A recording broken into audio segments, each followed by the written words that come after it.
നമുക്ക് നല്ലൊരു അയിലക്കറി വെക്കാം. ഇത് കണ്ടോ ഗൈസ്, ഇത് നമ്മളിത് വൃത്തിയാക്കിയിട്ടാണ് ഇങ്ങനെ നല്ല വൃത്തിയാക്കി കഴുകി നല്ല ഫ്രഷായിട്ട് കഴുകിയിട്ടുണ്ട്. അതിനകത്ത് ഒരു ഇച്ചിരി ഉപ്പ് മീൻ കഴുകി നല്ല വെച്ചു. അതിനകത്ത് ഞാനിപ്പോൾ അടുപ്പ് കത്തിച്ചു, ചട്ടി വെച്ചു.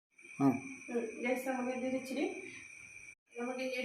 എണ്ണ കഴിച്ച് അതിൽ കുറച്ച് എണ്ണ അത് നല്ല കടുക് പൊട്ടി വെക്കാം. അപ്പോൾ കടുക്, ഇഞ്ചി, വെളുത്തുള്ളി, ചുമന്നുള്ളി ഉണ്ട്. പെട്ടെന്ന് വഴങ്ങാന്നെങ്കിൽ നമുക്കൊരു ഇച്ചിരി ഉപ്പിട്ട് അപ്പോൾ ഇത് വാടി നല്ല ഒരു മെറൂൺ കളറ്. ആദ്യം നമ്മൾ കുറച്ച് വെള്ളം ഉപ്പിട്ടാണ് ഇത് ദേശം പറിച്ച് എടുത്തിട്ടുണ്ട്.